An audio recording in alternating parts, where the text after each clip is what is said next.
Voilà, ok. J'y vais alors. Eh bien, Seigneur notre Dieu, notre Père, nous voulons te remercier déjà pour cette journée que tu nous as accordée, où tu nous as accompagnés, tu nous as suivis. Tu as permis effectivement, Seigneur notre Dieu, que nous puissions passer cette journée dans de bonnes conditions. Nous avons pu vaquer à nos différentes occupations, Seigneur notre Dieu. Tu nous as gardés, tu nous as protégés et tu permets que nous puissions nous trouver à nouveau réunis, Seigneur, autour de ta personne pour partager ta bonne et merveilleuse parole qui est véritablement une lampe à nos pieds, une lumière sur notre sentier, surtout par les temps que nous sommes en train de vivre. Nous avons vraiment besoin, Seigneur notre Dieu, que cette bonne et merveilleuse parole puisse nous éclairer afin que nous marchions dans tes voies, Seigneur, et que nous accomplissions ta volonté. Nous voulons te remercier pour chacun de nous, Seigneur notre Dieu.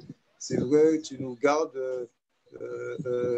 en bonne santé, même si nous passons par des petits problèmes de santé, Seigneur notre Dieu, nous nous appuyons sur toi, sachant qu'il n'y a pas meilleur médecin que toi. Tu nous donnes la force et le courage de continuer, Seigneur, même si c'est difficile, mais nous gardons les yeux constamment fixés sur toi parce que nous sommes convaincus que, Seigneur, la guérison vient de toi, il n'y a pas de doute, et le secours vient de toi également.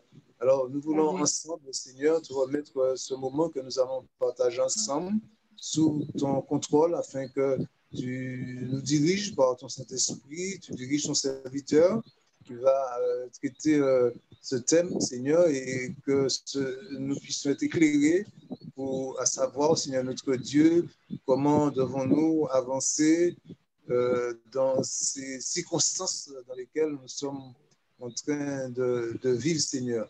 Alors, merci encore de bénir mes frères et sœurs qui vont nous rejoindre, Seigneur. Bénis nous qui sommes déjà là et conduis-nous par ton Saint-Esprit dans le nom de Jésus. Amen. Amen. Amen. Amen. Gloire à Dieu. Merci à mon frère José.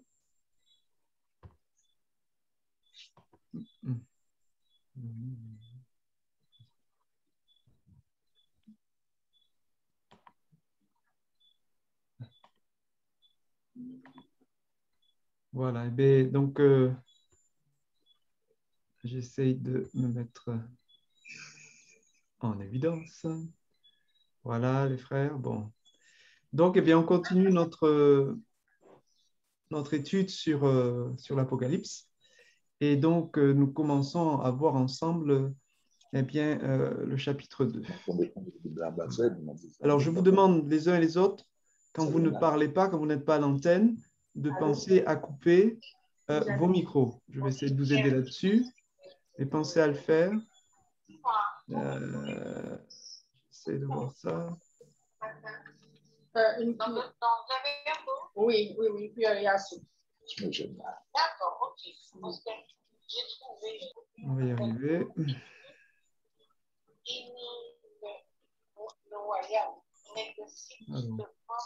Alors, voilà.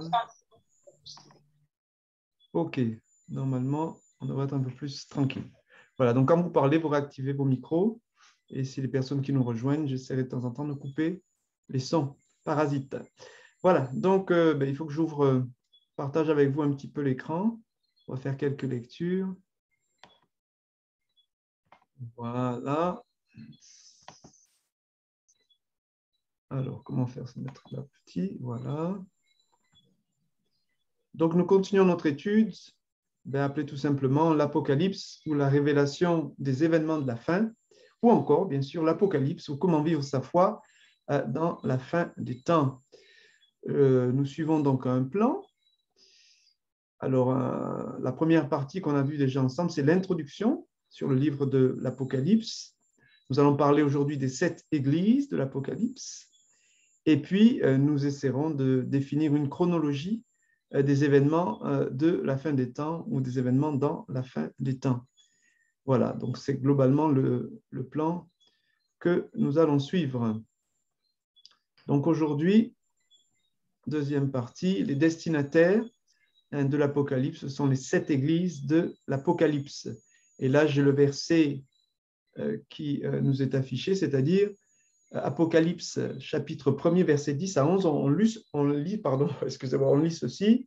« Je fus saisi par l'Esprit au jour du Seigneur, et j'entendis derrière moi une voix forte, comme le son d'une trompette, qui disait, « Ce que tu vois, écris-le dans un livre et envoie-le aux 7 églises, à Éphèse, à Smyrne, à Pergame, à Thyatire, à Sardes, à Philadelphie et à Laodicée. » Donc, l'Apocalypse a été écrit, cette révélation que Jean, agissant ici comme un prophète, a reçue, il l'envoie a priori à 7 églises. Alors, en faisant des recherches, vous avez ici un plan. Alors, je ne sais pas si vous voyez très bien, mais un plan qui situe effectivement ces 7 églises, globalement, on va dire, sur le pourtour de la mer Méditerranée, dans la partie nord, je suppose que vous voyez. Si je pointe, on voit ici Éphèse, on voit ensuite Smyrne, Pergame, Thyatire, Sardes, Philadelphie et Laodicée. Et le bien-aimé Jean, qui a cette vision, il est, lui, sur l'île de Patmos. Hein. Sur l'île de Patmos, il est en exil à cause de sa foi. Et vous reconnaissez ici donc la mer Méditerranée. Ici, c'est la mer Égée qui se trouve ici. Donc voilà, les 7 églises à qui il écrit de Patmos, eh bien, ce sont ces églises qu'on dit qui appartiennent à l'Asie mineure et qui aujourd'hui correspondent donc à la Turquie. Voilà, et j'ai une autre un peu plus gros, voilà. Donc, Patmos, il écrit à Éphèse, à Smyrne, à Pergame, à Thyatire, à Sardes, à Philadelphie et à Laodicée, selon ce que nous avons lu ensemble tout à l'heure. Et effectivement, ces églises sont en fait sur la route royale d'acheminement du courrier. Donc, ça va faciliter les choses a priori. Et dans la plupart de ces villes qui sont donc là sous la domination de l'Empire romain, il y a aussi bien sûr de l'idolâtrie, et en particulier le culte de l'empereur est aussi pratiqué. Donc, il écrit à des églises, d'accord, des communautés chrétiennes qui sont évidemment confrontées parfois à la tentation ou à la pression de l'idolâtrie. Et nous le comprenons quand on lit les lettres, il les encourage bien sûr à rester fidèles au Seigneur. Alors, voilà, hein, je vais écrire, nous continuons ainsi notre étude en étudiant les 7 églises d'Asie mineure. Aujourd'hui, la partie ouest de la Turquie, qui ont reçu les premières, donc ce livre de l'Apocalypse de la part du Seigneur. Voilà. Alors, nous verrons ensemble donc quelques-uns des enseignements qui ressortent de ces passages. Jean leur écrit de la part du Seigneur, nous l'avons compris, si vous vous rappelez un petit peu la vision, pour leur indiquer leurs qualités, leurs faiblesses et les exhorter à mieux vivre la foi en Christ. Effectivement, le fait qu'il y ait 7 églises, et vu ce qui est écrit dans les églises, non seulement dans l'Apocalypse entièrement, mais aussi pour ces 7 églises, eh bien, ces églises peuvent représenter bien l'ensemble des églises qui existent encore aujourd'hui. Alors, qu'est-ce que nous pouvons voir sur la structure des lettres aux 7 églises? Qu'est-ce que nous pouvons voir sur la structure de ces lettres? Nous réalisons, quand nous lisons, que les lettres ont une structure identique en réalité. Il y a une façon répétitive de dire les choses dans les chapitres 2 et 3, où il écrit donc nominativement à ces églises. Et nous retrouvons donc dans ces églises, premièrement, l'ordre d'écrire à celui qui représente l'église, c'est-à-dire l'ange, qui est appelé l'ange. Dans chacune des lettres, que ce soit donc à Éphèse, à Smyrne, à Thyatire, etc., à Pergame, on retrouve cet ordre écrit à l'ange. Donc, on retrouve cela dans les 7 lettres aux églises. En termes d'application, puisqu'il écrit à l'ange, nous savons que les anges peuvent apporter des messages de la part de Dieu. Vous vous rappelez probablement de l'histoire de la Vierge Marie qui a reçu la visite d'un ange, Gabriel, et qui a reçu un message de la part de Dieu. Donc, Jean écrit à ces anges, et ces anges peuvent représenter, légitimement, on peut y penser, les pasteurs des églises concernées. Il soulignait ainsi qu'il a la capacité, cet ange, de recevoir les messages de Dieu pour son Église. Et ici, Dieu utilise un intermédiaire, bien sûr, le prophète Jean, on va dire ça comme ça. En ce qui nous concerne, cela souligne l'importance d'avoir une posture d'écoute dans nos vies chrétiennes et en particulier si nous voulons conduire les autres dans la voie de Dieu. Dans chacune de ces lettres, eh bien, ou qui introduit en tous les cas le livre de l'Apocalypse, écrit à l'ange d'Éphèse, écrit à l'ange de Smyrne. Et cette notion ici nous fait penser au fait que bon, mais pour écrire, il faut recevoir. Et il est important donc de recevoir. Dans Luc au chapitre 10, versets 38 à 42, on a un exemple d'une exhortation à recevoir que vous connaissez et que je vais lire quand même pour vous. Dans Luc, donc au chapitre 10, versets 38 à 42, écoutez cela ou lisez sur votre Bible. Comme Jésus était en chemin avec ses disciples, il entra dans un village et une femme nommée Marthe le reçut dans sa maison. Elle avait une sœur nommée Marie qui était assise aux pieds du Seigneur, écoutait sa parole. Marthe, occupée à divers soins domestiques, survint et dit, « Seigneur, cela ne te fait-il rien que ma sœur me laisse seule pour servir? Dis-lui donc de m'aider. » Le Seigneur lui répondit, « Marthe, Marthe, tu t'inquiètes et tu t'agites pour beaucoup de choses. Une seule chose est nécessaire. Marie a choisi la bonne part qui ne lui sera pas ôtée. » Alors, mes frères et sœurs, on peut s'inquiéter et s'agiter, surtout en ces temps de la fin, mais une seule chose est nécessaire, nous rappelle le texte, bien sûr, eh bien, c'est de rester à l'écoute du Seigneur, en tous les cas, de privilégier dans nos vies ces temps où on peut écouter. Et en tous les cas, lui qui est en exil, Jean, il a peut-être effectivement des conditions particulières pour être à l'écoute de Dieu, mais en tous les cas, voilà, il reçoit cette vision et il la partage avec nous. La deuxième chose que l'on remarque dans ces différentes lettres, que vous avez peut-être déjà lues, ou on en lira en tous les cas quelques extraits, c'est la description d'une des caractéristiques du Seigneur, de la vision du Seigneur que Jean a eue. Au chapitre 1er, on voit que Jean a une vision et c'est là qu'il reçoit l'ordre d'écrire. Et la description d'une des caractéristiques du Seigneur, elle est en général en relation avec le contenu du message adressé aux différentes églises. Rappelons-nous donc que Jésus est le seul souverain berger des églises et qu'il connaît ce qui se passe, ou ce qui se passe donc dans les églises. Il peut le révéler à ses serviteurs pour interpeller son église, et c'est ce que nous voyons pour chacune donc de ces églises. Et on rappelle, la notion du souverain berger, on la trouve dans 1 Pierre 5, 1 à 4. Et je lis pour vous ce que dit l'Écriture. 1 Pierre chapitre 5, versets 1 à 4. Voilà ce que je lis pour vous. Peut-être que vous avez trouvé aussi le passage. 5, 1 à 4, il est écrit « Voici les exhortations que j'adresse aux anciens qui sont parmi vous, moi ancien comme eux, témoins des souffrances de Christ et participants de la gloire qui doit être manifestée.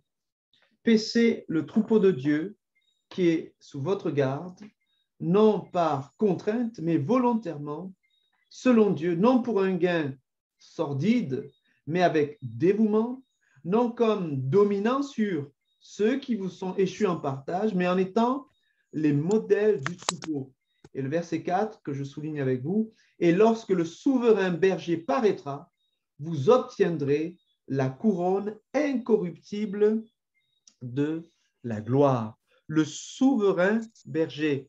Jean écrit à cette église de la part du souverain berger qui s'inquiète de ce qui se passe dans les églises et qui a une communication à leur faire afin qu'elles soient préparées pour son retour.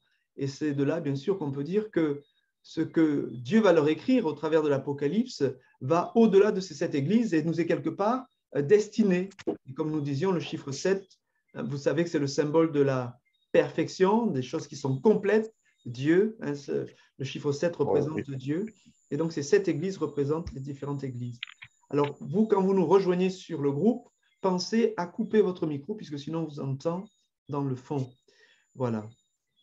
Troisième chose, donc on a dit premièrement, il y a un ordre d'écrire qui est donné, ordre d'écrire à l'ange. Deuxièmement, il y a une description particulière du Sauveur. du Seigneur, pardon, et cette description particulière, par exemple, le Seigneur lui a apparu avec une épée à double tranchant sortant de sa bouche. Dans chacune de ces églises, il y a comment dirais-je, une apparence du Seigneur Jésus qui est soulignée et qui est en corrélation avec ce que le Seigneur dit dans les différentes lettres qu'il écrit à ces différentes églises. La troisième chose que l'on remarque, c'est bien sûr un constat que le Seigneur fait sur l'église en question. En général, il y a du bon et du moins bon. Quand on regarde les 7 églises qui sont décrites dans l'Apocalypse chapitre 2, chapitre 3, eh bien, 2 des 7 églises n'auront aucun reproche. C'est l'église de Smyrne et l'église de Philadelphia ou Philadelphie. Et une église n'aura pas de reproche. Une église n'aura que des reproches, pardon. Et je disais, laquelle? Alors, je ne sais pas si quelqu'un connaît laquelle, mais lisons Apocalypse 3, versets 14 à 19. Donc, on a un exemple un petit peu de ces écrits, de ces lettres que l'apôtre Jean écrit de la part du Seigneur en introduction de l'Apocalypse. Apocalypse 3, j'ai dit versets 14 à 19. Je ne sais pas si quelqu'un veut lire pour nous. Non? Vous êtes fâché? Non, pas du tout. Tu veux que je lise? Alors, j'ai dit Apocalypse 3, voilà, versets 14 à 19. Donc, je lis, tu veux, Thierry? Oui, s'il te plaît. Ben, il est écrit, alors, écrit à l'ange de l'église de la Odyssée. Voici ce que dit l'Amen, le témoin fidèle et véritable, le commencement de la création de Dieu. Je connais tes œuvres. Je sais que tu n'es ni froid ni bouillant. Puisses-tu être froid ou bouillant? Ainsi, parce que tu es tiède et que tu n'es ni froid ni bouillant, je te vomirai de ma bouche parce que tu dis, je suis riche. Je me suis enrichi et je n'ai besoin de rien. Et parce que tu ne sais pas que tu es malheureux, misérable, pauvre, aveugle et nu, je te conseille d'acheter de moi de l'or éprouvé par le feu, afin que tu deviennes riche, et des vêtements blancs, afin que tu sois vêtu et que la honte de ta nudité ne paraisse pas, et un collier pour oindre tes yeux, afin que tu vois. Moi, je reprends et je châtie tout ce que j'aime. Aie donc du zèle et repens-toi. Amen. Voici, merci mon frère. Amen, amen. Donc, vous voyez, par rapport à ce que je disais tout à l'heure, verset 14, écrit à l'ange de l'Église. Donc, un ordre est donné, écrire à l'ange de l'Église. Ensuite, il y a une description du Sauveur.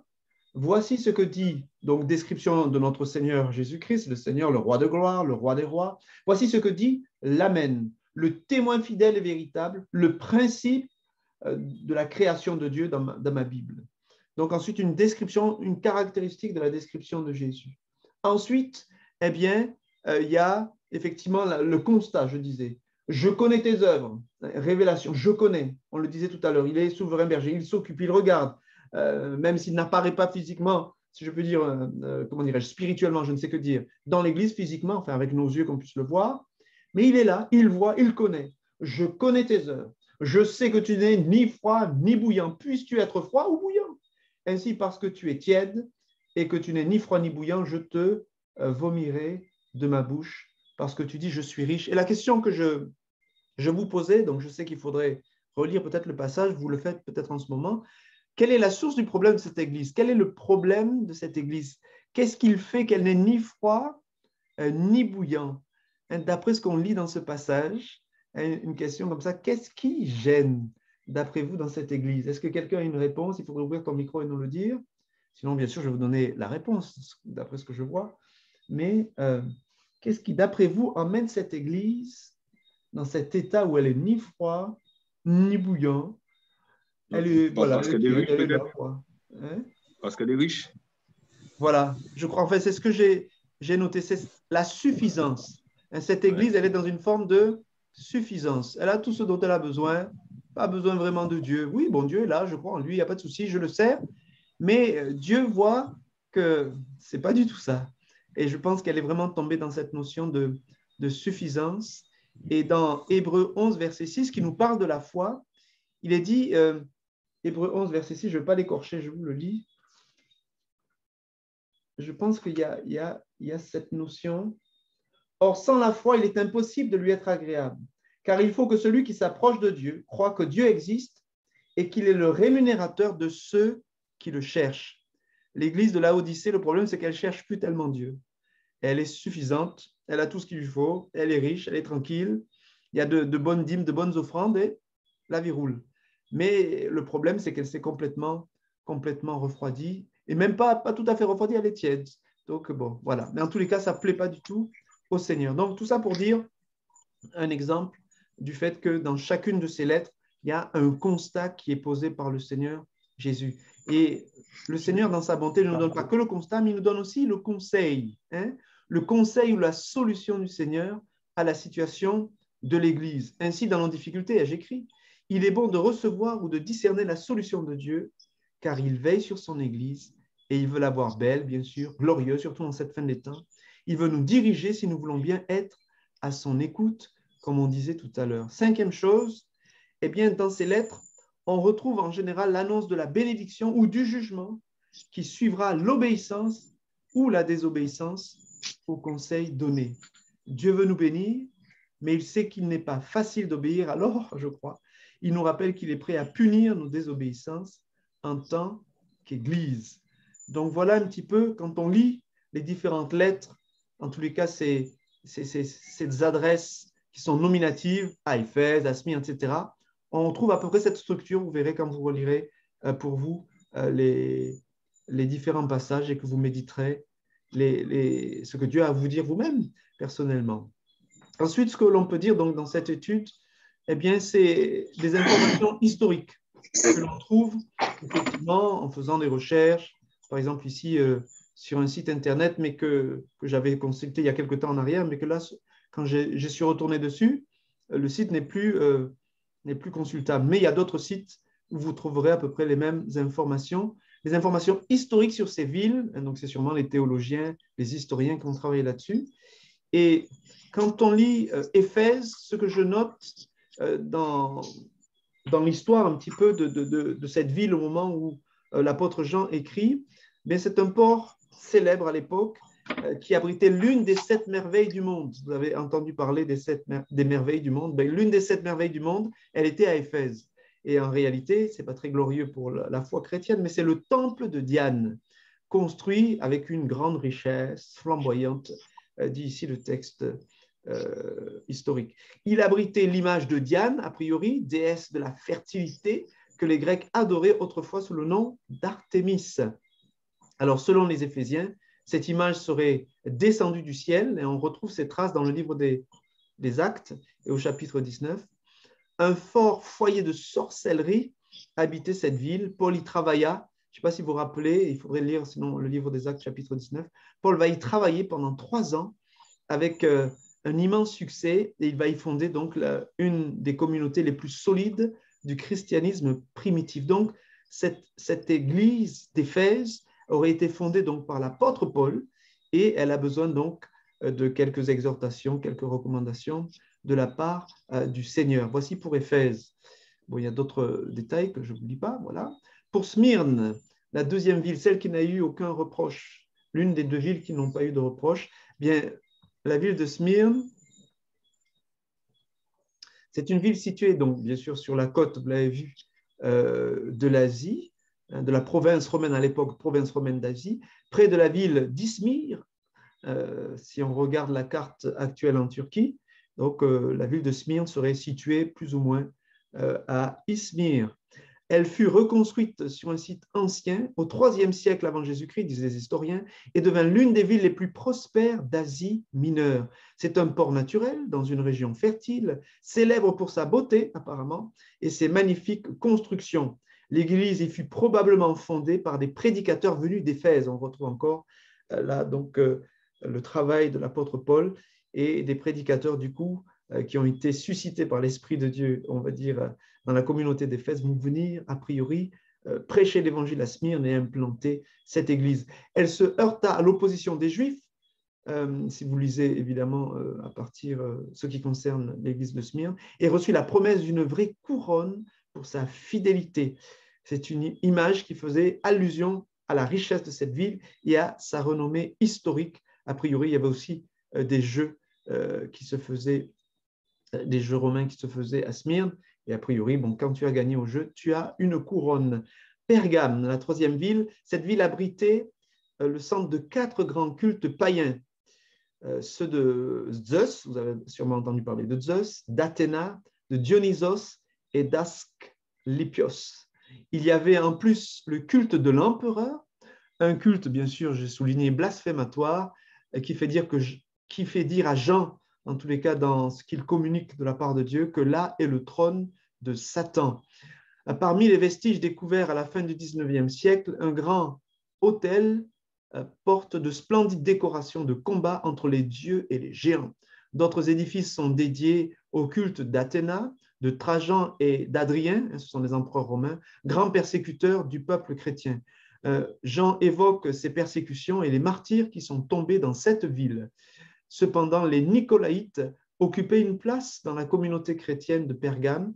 Cette expression, les Nicolaïtes, on la retrouve au moins 2 fois. Cependant, les Nicolaïtes occupaient une place dans la communauté chrétienne de Pergame et plusieurs se livraient au culte érotique des idoles, dont celui de Dionysos, dieu du vin et des réjouissances, dont les bacchanales, je suppose que vous avez déjà entendu cette expression, j'ai noté quand même pour vous, fêtes débridées que les Romains célébraient en l'honneur du dieu Bacchus, voilà, conduisaient toujours à l'impudicité et aux orgies. Donc, les chrétiens de cette ville de Pergame étaient confrontés, effectivement. Aujourd'hui, on parlerait peut-être, nous, du carnaval. Voilà, ils avaient des choix à faire, bien sûr, et à ne pas glorifier les idoles de l'époque. On passe maintenant à la ville de Thyatire, ville de la province romaine d'Asie, toujours, bien sûr.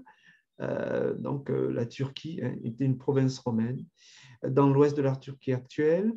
Aujourd'hui, donc, la ville de Thyatire serait appelée Akhisar, située dans une vallée basse. C'était une ville de garnison, donc il devait y avoir des soldats sur la frontière et un centre important pour la fabrication et la teinture des tissus, la poterie et le travail du cuivre pour Thyatire. Donc là encore une ville a priori sûrement riche économiquement parlant. Nous passons ensuite à la ville de Sardes.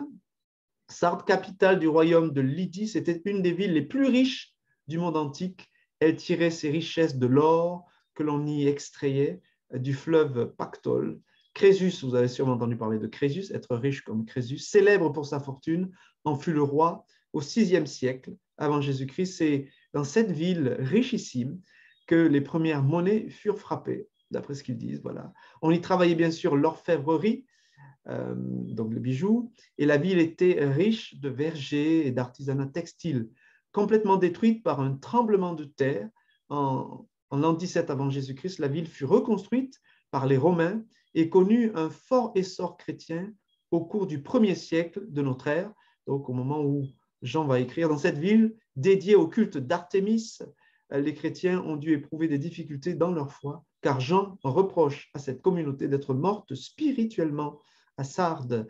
Et sans doute un réveil a-t-il eu lieu, donc c'est intéressant par la suite.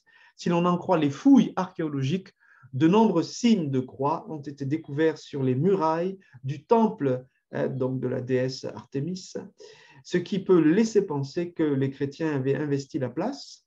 Voilà, et dédièrent, ils ont retransformé a priori, donc le culte a dû s'éteindre un petit peu, ils ont pu récupérer le bâtiment et le dédièrent au culte du Seigneur, d'après ce que disent les historiens. Au IVe siècle, les chrétiens abandonnèrent ce grand temple et construisirent dans un coin de la ville, donc en l'an 400 et quelques, ou 300 et quelques. Les chrétiens abandonnèrent ce grand temple et construisirent dans un coin de la ville une maison où exercer leur culte, parce que les vestiges sont encore bien conservés, disent les historiens.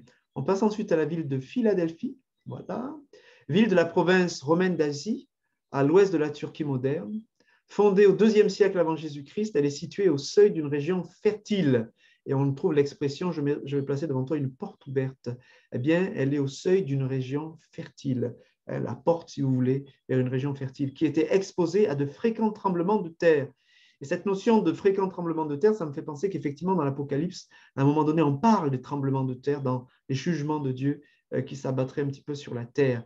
Et tous ces lecteurs à qui ont été envoyés les premiers l'Apocalypse, ils devaient être sensibilisés, bien sûr, par rapport à ces choses, ça devait leur parler, qui est exposée donc à de fréquents tremblements de terre. L'un d'eux la détruisit en l'an 17. Elle fut reconstruite et reçut le nom de Néo-Césarée, la nouvelle Césarée.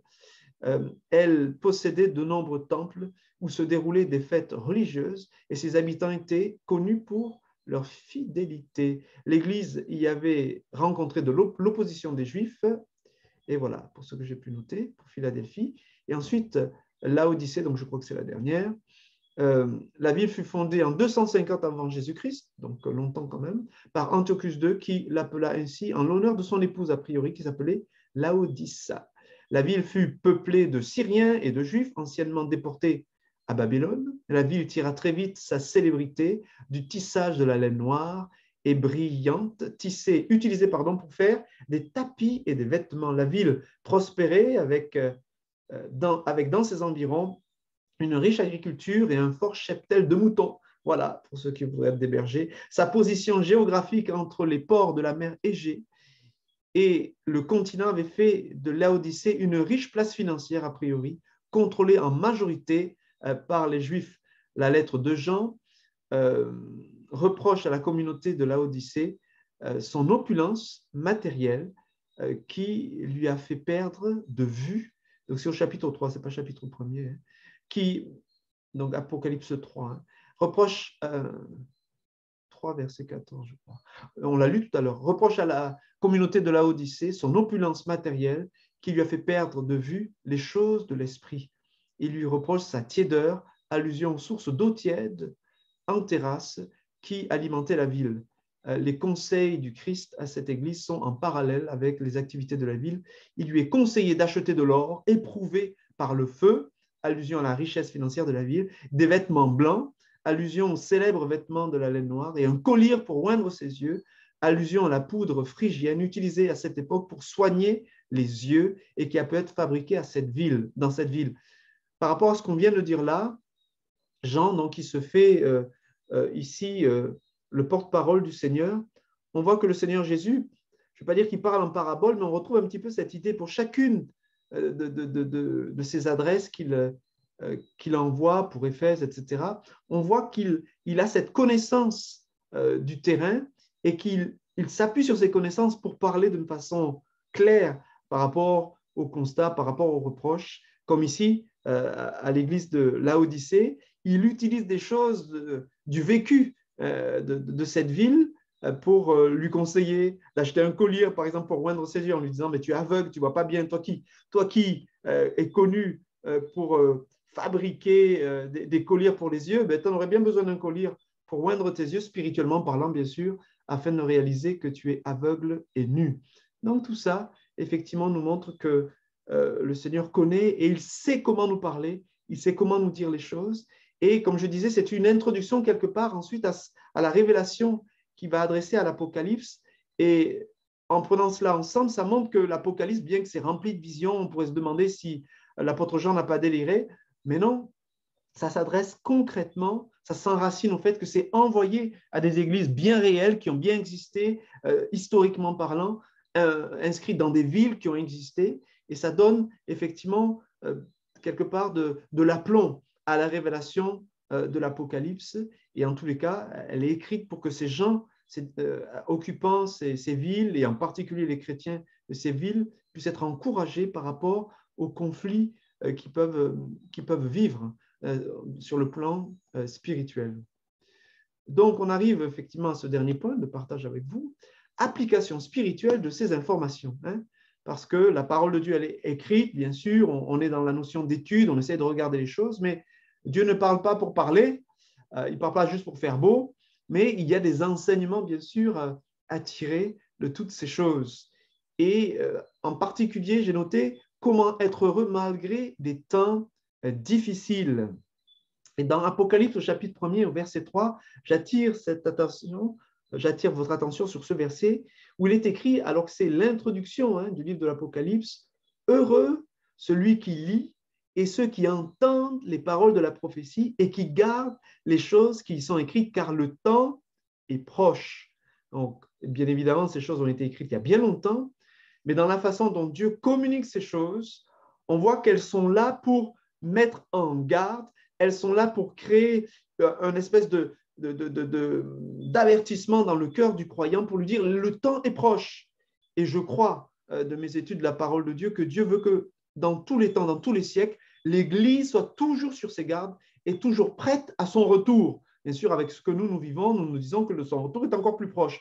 Mais spirituellement parlant, vous êtes d'accord que l'Église que le Seigneur vient chercher, c'est une Église belle, pure et sans tache. Il vient chercher une Église qui est prête à son retour. Et le temps est proche, donc il y a comme ça une exhortation aux chrétiens de tous les temps, hein, du temps, là, on va dire, de l'apôtre Jean, où il veut que les chrétiens soient sur leur garde, soient prêts. Ils vivent des choses qui peuvent les emmener à abandonner la foi et il veut les encourager à rester vigilants, à être prêts pour le retour du Seigneur, au moment où le Seigneur viendrait, qu'il soit dans une bonne condition spirituelle. Heureux celui qui lit et ceux qui entendent les paroles de la prophétie. Et la prophétie dont il est question, bien sûr, c'est l'Apocalypse, hein, avec les différentes prophéties qu'elle contient. Et je souligne avec vous le terme heureux, c'est-à-dire béni celui qui lit et ceux qui entendent les paroles de la prophétie. Et remarquez bien qu'il ne s'agit pas simplement de lire, d'entendre, mais il faut garder les choses qui y sont écrites, car le temps est proche. Heureux celui qui lit et ceux qui entendent les paroles de la prophétie. Et quand vous relirez donc les lettres qui sont écrites ici, ou l'adresse que Dieu fait, que le Seigneur Jésus fait à ces 7 églises, eh bien, on peut en retirer effectivement quelques instructions pour nous qui vivons, on sait, à la fin du temps, le temps est proche, eh bien, qu'est-ce qu'on peut souligner? Eh bien, la première chose que j'ai soulignée en relisant effectivement ces 7 lettres, eh bien, c'est la notion quand même que c'est important pour nous, si nous voulons être prêts en tout temps, c'est d'entretenir la flamme de l'amour pour notre Dieu, l'amour de Dieu, et même l'amour peut-être qui nous coûte, mais entretenir cet amour de Dieu. Et je relis pour vous eh bien, l'exemple de cet écrit à l'église d'Éphèse, puisque je l'ai mis là sur l'ordinateur, écrit à l'ange de l'église d'Éphèse. Donc, un ordre est donné. Voici ce que dit celui qui tient les 7 étoiles dans sa main droite. Une description de Jésus-Christ est donnée. Celui qui marche au milieu des 7 chandeliers d'or. Je connais tes œuvres, ton travail et ta persévérance. Il révèle ce qu'il connaît. Description. Je sais que tu ne peux supporter les méchants, toujours dans le descriptif de ce qu'il connaît de cette église. Que tu as éprouvé ceux qui se disent apôtres et qui ne le sont pas, et que tu les as trouvés menteurs. Que tu as de la persévérance. Amen. Que tu as souffert à cause de mon nom et que tu ne t'es point lassé. Mais ce que j'ai contre toi, c'est que tu as abandonné ton premier amour. Où est ton zèle? Où est ton amour? Où est ta ferveur? Souviens-toi donc d'où tu es tombé. Repens-toi, le conseil de Dieu arrive, et pratique tes premières œuvres. Sinon, ah ben voilà. Sinon, je viendrai à toi et j'ôterai ton chandelier de sa place. N'oubliez pas cette image de Dieu. Bon, je vais mettre mon casque parce que je vais être accompagné dans un instant.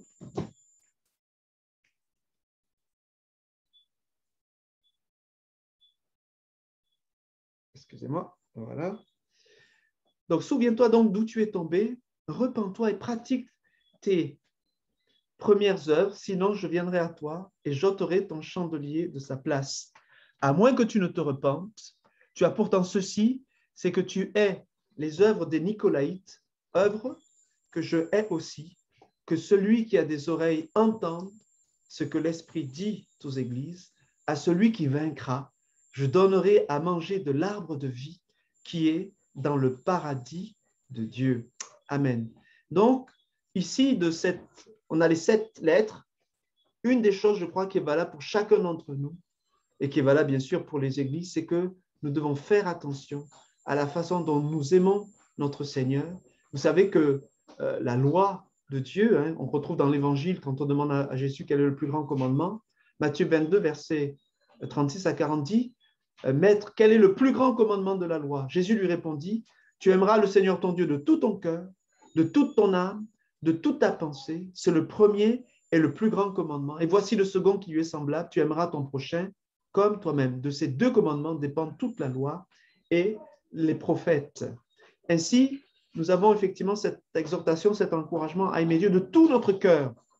Et bien sûr, humainement parlant, nous avons du mal à réaliser cela, mais maintenant que nous sommes convertis, nous avons normalement l'effusion de l'Esprit dans nos cœurs et dans nos âmes. Et la Bible nous dit que c'est le Saint-Esprit qui répand cet amour dans notre cœur pour Dieu.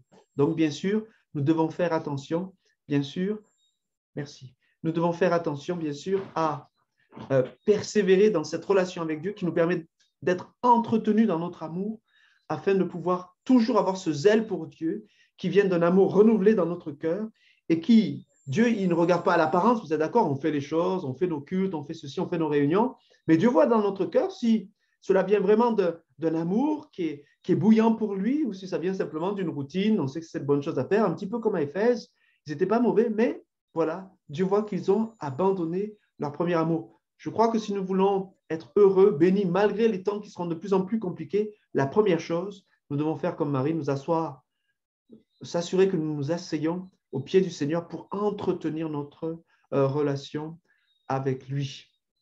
Donc, vous voyez qu'à Éphèse, il y avait aussi l'œuvre des Nicolaïtes. Verset 6, tu as pourtant ceci, c'est que tu es les œuvres des Nicolaïtes.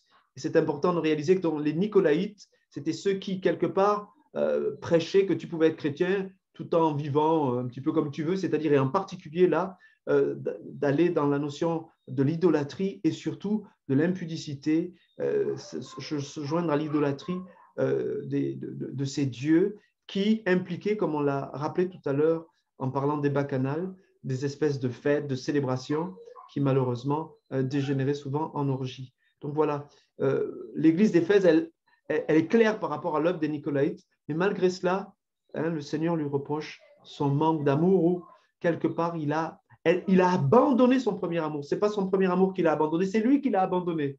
Ce n'est pas Dieu qui nous a abandonnés, ce n'est pas l'Esprit de Dieu qui nous a abandonnés, c'est nous qui l'avons abandonné, qui l'avons délaissé. Donc, c'est important pour nous de soigner effectivement notre relation à Dieu, l'état de notre amour. Et bien sûr, de cet amour va naître peut-être des sacrifices. C'est parce que j'aime Dieu que je vais aller un petit peu plus loin que ce que j'aurais pu faire, mais je lui témoigne mon amour. De cet amour, bien sûr, que j'ai pour le Seigneur, vous le savez, va venir notre amour pour les autres. J'ai noté, aimer Dieu signifie, selon les Écritures, aimer et garder sa parole, mais aussi aimer son prochain, c'est-à-dire lui vouloir du bien. C'est cet amour, ce zèle pour Dieu qui me poussera toujours à témoigner, je crois, pour l'inconverti, qui me poussera peut-être à aller vers celui qui est méprisé, à celui qui est rejeté. Mais le zèle que j'ai dans mon cœur va être là pour me garder, me pousser, parce qu'il vient de Dieu et que Dieu, vous le savez, il aime toutes ses créatures et il veut que tous les hommes soient sauvés. Donc, que Dieu nous aide. Effectivement, dans cette notion d'amour, on peut voir si on est un responsable. Le texte de Jean 21, versets 15 à 18, où le Seigneur, je lis les premiers versets, il est écrit dans Jean 15, dans Jean 21, pardon, à partir du verset 15. Après qu'ils eurent mangé, Jésus dit à Simon, Pierre, Simon, fils de Jonas, m'aimes-tu? On retrouve le thème de l'amour. M'aimes-tu plus que ne m'aime ceci? Il lui répondit, oui Seigneur, tu sais que je t'aime. Jésus lui dit, paie mes agneaux. Donc cet amour, quand nous sommes en responsabilité, que Dieu nous confie des âmes, eh bien, elle va nous emmener à peut-être cette notion de sacrifice, à vouloir s'occuper effectivement du troupeau de Dieu, s'occuper des agneaux, des brebis que Dieu met sous notre responsabilité. Attendez-moi 30 secondes.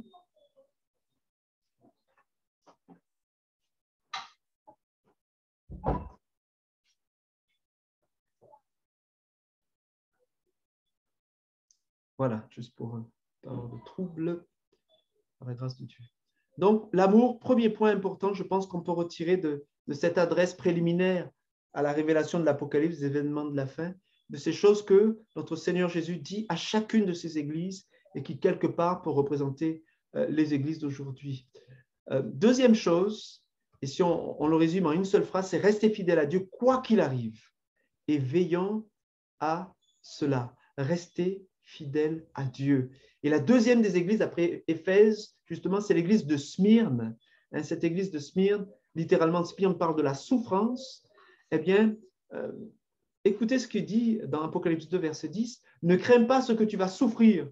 Voici le diable jettera quelques-uns d'entre vous en prison afin que vous soyez éprouvés et vous aurez une tribulation de 10 jours. Sois fidèle jusqu'à la mort. » Voilà, ça c'est quand même fort. « Sois fidèle jusqu'à la mort et je te donnerai la couronne de vie. » Que celui qui a des oreilles entende ce que l'Esprit dit aux églises.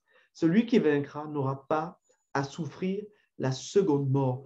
Donc, La pensée de l'Esprit, c'est que nous qui sommes chrétiens, dans les temps difficiles que pouvaient vivre un petit peu ces églises confrontées parfois à la persécution, surtout à Smyrne, eh bien, il faut que nous soyons armés avec cette pensée, je suis prêt à souffrir pour mon Dieu, quoi qu'il puisse en coûter, parce que je sais que quelque part ma vie sur terre, elle est passagère, mais que la gloire, elle est à venir, et que Dieu est celui qui me récompensera et me permettra d'entrer dans une vie éternelle avec lui. Il faut quelque part que, même si nous avons bien sûr les pieds sur terre et que nous avons cette réalité de vie terrestre, mais cette vie terrestre, elle est courte, vous êtes toujours avec moi, cette pensée, la vie terrestre, elle est courte, et nous sommes appelés en tant que chrétiens, bien sûr, à nous rappeler que, eh bien, nous devons vivre pour l'éternité et que quelque part, nous sommes sur cette terre éprouvés, préparés à notre vie éternelle. Et je crois que c'est la pensée forte de ces différentes choses que le Seigneur dit au travers de l'apôtre Jean à ces différentes églises, qu'il écrit à ces différentes églises, c'est de rester fidèle à Dieu quoi qu'il arrive, c'est-à-dire presque, bien sûr, si le cas viendrait, est-ce que je suis prêt? Oui, on sait. Donc, excusez-moi pour la coupure.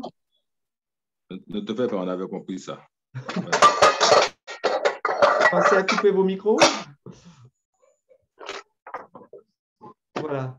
C'est bon, je peux continuer? Tout le monde est de retour? Okay.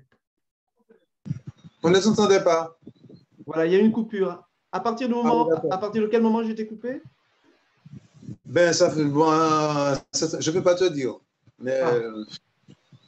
vous ne pouvez pas me dire à quel moment j'ai été coupé? D'accord. Je ne me souviens plus, moi. Je sais. Tu avais commencé le deuxième point après l'amour. Ah, d'accord, ok, bon, ça va. Ça ne fait pas trop longtemps que j'ai été coupé, alors. Merci, Seigneur. Donc, tu commences le deuxième point. Ok.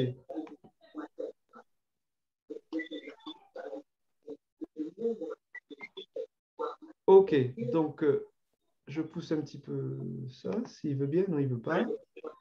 Embêtant. Ah, voilà. Donc, je disais que la deuxième chose après l'amour, eh bien, c'est la notion d'être prêt à souffrir pour notre Dieu. Et l'exemple qui nous est donné, pensez à couper vos micros, les bien-aimés. Pensez à couper vos micros. Voilà, merci. Alors, le deuxième point que je disais, quand on lit les différentes lettres, l'adresse que Jean fait aux différentes églises, eh bien, je retiens cette pensée qu'il faut être prêt à souffrir pour Dieu, quoi qu'il en coûte. Et en particulier, c'est vrai, le cas extrême, c'est le cas de l'église de Smyrne, où quand on lit cela, mettez-vous dans le contexte. Hein. L'apôtre Jean écrit à ces églises qui vivent des choses plus ou moins faciles. En Smyrne, a priori, ce n'est pas forcément facile. Il y a de la persécution. Et la révélation de Dieu au travers de l'apôtre Jean est celle-là, ne crains pas ce que tu vas souffrir. Je suppose qu'ils auraient préféré entendre je vais t'épargner les souffrances. Mais non, c'est ne crains pas ce que tu vas souffrir. Voici le diable jettera quelques-uns d'entre vous en prison afin que vous soyez éprouvés. Et vous aurez une tribulation de 10 jours. Sois fidèle, je l'ai souligné, jusqu'à la mort. Et je te donnerai la couronne de vie. Que celui qui a des oreilles entende ce que l'Esprit dit aux églises. Celui qui vaincra n'aura pas à souffrir la seconde mort. Alors, je crois que c'est cette pensée qui doit armer nos cœurs. Nous qui sommes chrétiens, si nous voulons être prêts à affronter, si je puis dire, les soubresauts de la fin des temps, eh bien, nous devrons nous armer de cette pensée. Je dois être prêt à souffrir s'il le faut pour mon Dieu. Donc, c'est souffrir quelque part dans notre chair, être prêt à souffrir parce qu'on me persécute, par exemple. Et bien sûr, cette capacité, bien sûr, elle nous est communiquée par l'Esprit de Dieu et par l'espérance que nous donnent les Écritures. Puisque quand on lit les Écritures, on sait que la souffrance ne sera que pour un temps. On sait que la gloire de Dieu est à venir. On sait que même si nous sommes oppressés, comment dirais-je, malmenés, on sait que notre Dieu reste souverain et que les choses qui arrivent, ce n'est pas parce que Dieu a perdu le contrôle, mais parce qu'il permet parfois certaines de ces choses dans nos vies, parce qu'il nous éprouve, parce qu'il nous prépare à l'éternité et qu'il emmagasine aussi pour nous des récompenses. Merci donc au Seigneur de pouvoir nous armer, nous préparer effectivement, face aux difficultés que nous pouvons rencontrer. Donc, c'était pour Smyrne, pour dire un petit mot sur chacune des églises. Pour Pergame, j'ai noté « Sépare-toi des hommes qui vivent dans le péché ». C'était un peu encore les Nicolaïtes, tout en se disant chrétiens. Alors, peut-être le verset, voici, 15 et 16. « De même, toi aussi, tu as des gens attachés pareillement à la doctrine des Nicolaïtes. Repens-toi donc, sinon je viendrai à toi bientôt et je les combattrai avec l'épée de ma bouche. » Donc, bien que l'Église est une Église qui accueille tout le monde, l'Église va devoir discipliner, comment dirais-je, désolidariser des chrétiens qui vivent dans le désordre. Hein. Et a priori, là, pour Pergame, bien que c'était une Église que, sur certains points, le Seigneur recommande, mais il a quelque chose contre elle, c'est que, quelque part, ils disent rien à ceux qui suivent la doctrine des Nicolaïtes, alors qu'ils auraient dû être mis, on parlerait aujourd'hui, sous discipline. Ces gens-là, quelque part, et s'ils résistent, ils ne veulent pas se discipliner, être exclus carrément de la communion, dans le sens exclus, comme on dirait aujourd'hui, de la Sainte Seine, des activités représentatives de l'Église, ils devraient être disciplinés. Et donc, c'est comme ça que le Seigneur les reprend. La troisième Église, donc, Thyatire, eh bien, apparemment, on lui reproche d'abord parmi les enseignants une Jézabel. Donc, a priori, c'est peut-être une dame, mais voilà, c'est-à-dire des enseignements, une fois de plus, qui emmènent un petit peu comme les Nicolaïtes, hein, c'est un petit peu la même pensée pour Jézabel. On est chrétien, mais sur certaines choses, voilà, on peut se laisser aller, puisqu'après tout, tout est spirituel, le physique ne compte pas. Enfin, voilà, des enseignements qui ne sont pas conformes, bien sûr, aux enseignements de l'Évangile, et le Seigneur demande à Thyatire de régler le problème, et même il dit qu'il va agir fermement contre Jézabel. L'église suivante, que j'ai relevée en tous les cas, pour l'église de Sardes, veillons afin d'affermir ce qui est prêt à mourir. C'est cette église, quelque part, où elle se croit vivante, mais en fait elle est morte, et le Seigneur lui dit, écoute, tu prends le mauvais chemin. Hein. A priori, est-ce qu'elle prend le même chemin que la Odyssée? Voilà, mais tu prends le mauvais chemin, et il est temps de te réveiller, quoi. Réveille-toi. Voilà. Et donc, dans tout ce que je suis en train de vous dire, on voit que cet amour pour le Seigneur et je veux servir Dieu, être fidèle à Dieu, quoi qu'il arrive, fait qu'il y a des moments donnés, on doit se secouer, il y a des moments donnés, on doit se faire violence pour rester attaché à Dieu, malgré les tentations de se laisser aller à tel ou tel péché ou à telle ou telle doctrine qui ne serait pas bonne. Et pour Philadelphie, elle n'avait aucun reproche, et au contraire, on voit ici l'idée de garder, c'est un peu ce que je viens d'exprimer, de garder la parole quoi qu'il arrive. Parce que tu as... Alors, décidément, aujourd'hui, excusez-moi 30 secondes les bien-aimés, mais c'est mon ordinateur qui est en train de me lâcher. J'ai oublié de brancher la rallonge. Alors, 30 secondes.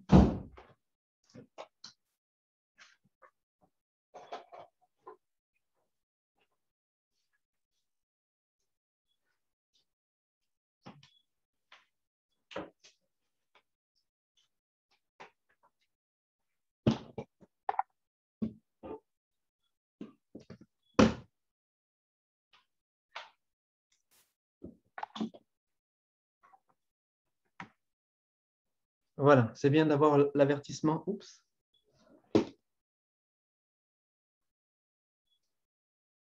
Je disais, c'est bien d'avoir les avertissements. Là, c'est l'ordinateur qui m'a averti que ça allait couper puisqu'il n'y avait plus d'énergie. Donc, merci Seigneur pour les avertissements. Et vous comprenez spirituellement, le Seigneur aussi essaye de nous avertir pour éviter qu'on se retrouve ensuite dans le problème. Donc, je disais pour Philadelphie, elle qui n'a pas de reproche aussi, c'est une des églises qui n'a pas de reproche, mais on souligne ceci, verset 10, Apocalypse 3, verset 10, parce que tu as gardé la parole de la persévérance en moi. Je te garderai aussi à l'heure de la tentation qui va venir sur le monde entier pour éprouver les habitants de la terre. Je viens bientôt, retiens ce que tu as, afin que personne ne prenne ta couronne. L'enjeu, il est là quand même, c'est l'enjeu des récompenses que Dieu va nous donner, ces couronnes, cette couronne de gloire, à chacun d'entre nous en fonction de l'œuvre que nous ferons. Mais pour ça, on doit veiller effectivement sur notre marche. Et pour l'église de Laodicée, bien sûr, vous rappelez, comme moi, eh bien, elle était ni froide ni bouillante. Et bien sûr, nous sommes, vous le savez comme moi, encouragés à avoir du zèle pour le Seigneur. Et ça, c'est lié, bien sûr, ça revient au premier point qu'on voyait ensemble, ça revient à l'amour que nous avons pour notre Dieu. Donc, que le Seigneur nous aide dans ces temps, effectivement, de la fin, eh bien, à garder l'amour, à veiller sur cet amour que nous avons pour Dieu et à rester fidèle à Dieu, quoi qu'il arrive. Et ça, je pense que ça ne sera pas possible si on ne s'édifie pas, si on ne se fortifie pas dans le Seigneur. On risque d'être facilement tombé dans la tentation. L'esprit est bien disposé, mais la chair est faible. Et donc, nous devons bien sûr nous encourager les uns les autres et veiller sur notre marche avec Dieu. Donc, voici un petit peu ce que je voulais partager avec vous, en tous les cas, ce que j'ai relevé un petit peu sur ces chapitres 2, chapitre 3 de l'Apocalypse, qui nous présentent cette introduction ensuite aux événements que l'apôtre Jean va décrire. Et dans cette introduction, eh bien, on voit que le Seigneur Jésus s'adresse spécifiquement à cette Église, qui sont a priori, le chiffre 7 n'est probablement pas anodin, et qui sont là un petit peu pour nous parler à nous encore aujourd'hui et à nous inviter, on va dire, à la vigilance. Voilà les bien-aimés.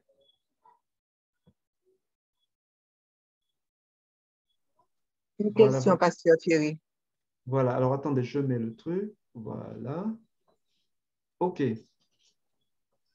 Une question. Justement, on est là, on écoute les questions. Alors, je voudrais savoir si Dieu a demandé à l'apôtre Jean de parler aux églises, ça veut dire que les premiers qui seront jugés, ce sont les églises. Mais c'est vrai qu'il est écrit que le jugement commencera par sa maison. Et quelque part, si je prends enfin, la pensée qui me vient, si on pense à la notion de l'enlèvement, communément acceptée, eh bien, vous savez qu'au moment de l'enlèvement, ce n'est pas tout le monde qui part, c'est ceux qui sont prêts. En tout cas, c'est l'une des pensées que nous pouvons avoir, puisque je suis certaine de ça, les anges ne vont pas apporter n'importe quelle église au Seigneur, ça c'est certain. Donc, quelque part, si on prend la notion de l'enlèvement qui s'accomplirait, je mets au conditionnel bien sûr, parce que tout dépend des interprétations, mais qui s'accomplirait, pour moi c'est légitime, enfin logique plutôt, qui s'accomplirait avant que des jugements vraiment féroces tombent sur la terre, eh bien, les chrétiens qui restent, vous êtes d'accord que quelque part, ils sont victimes d'un jugement, ils ne sont pas partis parce qu'ils n'étaient pas prêts, et donc quelque part, ça fait que le jugement commencerait par l'Église dans ce sens-là. Donc je crois que, bien sûr, le Seigneur nous exhorte à marcher avec lui, et ça ne serait pas étonnant, hein, bien sûr, en tout cas d'après l'Écriture et d'après ce que je viens de partager, qu'il commence par nous discipliner. Et de toute façon, quand il écrit justement à ces églises, quelque part, il les discipline. Vous êtes d'accord avec moi? Quand il reprend la Odyssée en particulier, il la discipline par rapport à ce qu'il dit. Et il l'invite à la repentance, en général. Voilà. À changer d'attitude. Voilà, je ne sais pas si ça répond à ta question, ma sœur Clotilde. Oui, oui. C'est ce qui me tire le pinet, mais j'ai entendu. C'est bon. Okay. C'est à nous de nous tenir en phase. De rester en phase. Je crois que c'est vraiment, quand on lit comme ça l'Apocalypse, et en tous les cas cette introduction, on voit que, voilà, le cadre est posé, c'est-à-dire l'essentiel pour nous, c'est de rester vigilant et face peut-être aux difficultés que vivaient ces églises à l'époque ou que nous vivrons en tant qu'église, eh bien, j'ai envie de dire que le Seigneur présente différents cas de figure, mais il rappelle à chaque fois, oui, peut-être je vous laisserai souffrir, comme il dit à Smyrne, mais néanmoins, c'est moi qui reste souverain et je vous récompenserai à la fin. Tu vois, on n'a pas tout perdu, même si, effectivement, on est persécuté, on a des difficultés. Voilà. Merci. Avec plaisir. Alors, les bien-aimés, est-ce qu'il y a une autre question, une remarque, un encouragement, un partage? Alors, tu as parlé de la repentance. Je remarque que presque toutes les églises, Jésus a dit, repentez-vous. J'interprète cela comme l'amour infini de Dieu pour nous. Jusqu'au bout, il est avec nous et il nous avertit, il nous réconforte quand même dans notre situation. Il nous avertit qu'il faut demeurer fidèle. Amen. Amen, oui. Je dis Amen, c'est ça. Hein? C'est ce que je voulais. Par rapport à ce que tu dis, ça me rappelle ce verset que Dieu ne prend pas plaisir dans la mort du pécheur, mais il veut que le pécheur parvienne à la repentance. Je crois que ça va dans la même pensée. Dans son amour, alors il faut rajouter effectivement dans son amour, comme tu l'as dit, ma chère sœur Rita.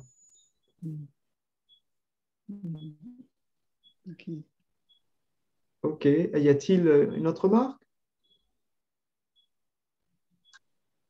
Oui, alors, ce que je voulais dire, c'est par rapport à ce que le Seigneur dit, retiens ce que tu as. Oui. D'accord? Qu'est-ce qu'on entend par ce que tu as? Est-ce que c'est quelque chose de personnel ou est-ce que c'est quelque chose que tous les chrétiens peuvent avoir? A priori, tu dis ça par rapport à l'église de Philadelphie, non? Oui, oui. Voilà, donc ce qu'elle a, cette église, c'est qu'effectivement, elle garde véritablement la persévérance, la fidélité par rapport à la parole. À Philadelphie, de mémoire, ils n'ont pas beaucoup de puissance, mais ils gardent véritablement la parole. Donc, ils ont dû rester justement dans ce premier amour de Dieu, ils ont dû garder ça, même si Dieu ne leur permet pas, pour X raison, je ne sais pas, de manifester sa puissance, mais ils sont restés fidèles, effectivement, à la parole. Et je crois que c'est vraiment important dans la fin du temps, c'est de rester fidèle à la vérité. Si on a cet amour, je crois qu'on a déjà exprimé cela ensemble, les frères et sœurs, si on a cet amour pour la vérité, c'est ce qui nous gardera dans la fin des temps, où on sait qu'il y aura effectivement du trompeur, je ne sais pas comment c'est ça, du trompe-l'œil, c'est-à-dire de la séduction qui va venir dans les églises. Beaucoup de choses vont venir, mais si on aime vraiment la vérité, l'Esprit de Dieu nous permettra de remarquer quand ça part de travers, si je puis dire ça comme ça. Et l'église de Philadelphie, je crois qu'elle a cela, elle a cet amour de la vérité, elle garde cette vérité. Donc, je dirais que c'est à la portée de chaque chrétien, mais c'est quelque chose qui est dans notre cœur. Une fois de plus, ça vient de l'Esprit de Dieu, qui est l'Esprit de vérité. Mais si nous sommes vraiment chrétiens, animés de l'Esprit de Dieu, que nous veillons sur justement cette présence de l'Esprit dans nos vies, de ne pas l'attrister, eh bien, je crois qu'on devrait aussi avoir l'amour de la vérité de la parole et effectivement détecter quelque part, le Saint-Esprit va nous dire là, il y a quelque chose qui cloche. Toi qui connais la parole, toi qui as lu la parole, tu vois que là, il y a quelque chose qui cloche. Et du coup, j'ai envie de dire aussi, parce que je crois que c'est une vérité, que le Saint-Esprit nous conduit dans toute la vérité, mais il faut quand même la lire, cette vérité. Il faut l'intégrer dans nos vies. Il faut lire la parole de Dieu. Sinon, effectivement, on n'aura pas cette lumière, on n'aura pas ce support sur lequel le Saint-Esprit peut s'appuyer pour nous dire, là, tu ne vois pas qu'il y a quelque chose qui cloche. Rappelle-toi ce que tu as lu dans tel ou tel passage de la Bible. Là, il y a quelque chose qui cloche. Je crois qu'il y a ceux qu'ils ont, les Philadelphiens, je crois que c'est ça, c'est qu'ils gardent la persévérance, ils gardent la parole. Est-ce que ça te va, mon frère José? Ça me va très bien et je pense que toutes les églises devraient avoir ce que l'église de Philadelphie a. Tout à fait. C'est ça. Dans cette fin des temps. Amen. Voilà. Amen. Ouais. OK. Oui, je voudrais tu as fini, José? Oui. Attends, mon frère. Est-ce qu'on m'entend? Alors je vais vous redemander une fois encore. Pensez à, je vais essayer de le faire pour vous, coupez vos micros et quand vous parlez, vous les ouvrez. Vas-y, mon frère Nazaire, ouvre ton micro et parle.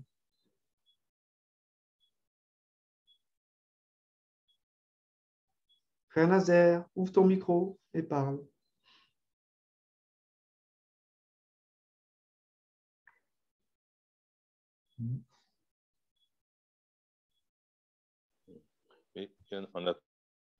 On n'entend plus Nazaire. C'est bon là? Voilà, maintenant on t'entend. Voilà. Donc je voudrais aborder d'autre sens, pasteur Chéri, la notion d'être éclairé. Parce qu'on peut croire être dans le vrai et dans le bon. Quand je lis en ce qui concerne l'église de Laodicée, au verset 17, il est dit ceci. Parce que tu dis, je suis riche, je me suis enrichi, je n'ai besoin de rien, et parce que tu ne sais pas que tu es malheureux, misérable, pauvre, aveugle et nu. Donc, la notion d'être éclairé par la parole et ne pas se croire, comment dirais-je, se croire suffisant, comme tu l'as dit au départ, hein, et en réalité être à côté. Alors qu'on peut se croire riche, comme il est dit là, alors qu'en réalité, qu'on a besoin d'être éclairé. Et il est même dit, malheureux, misérable, pauvre et aveugle. C'est quand même important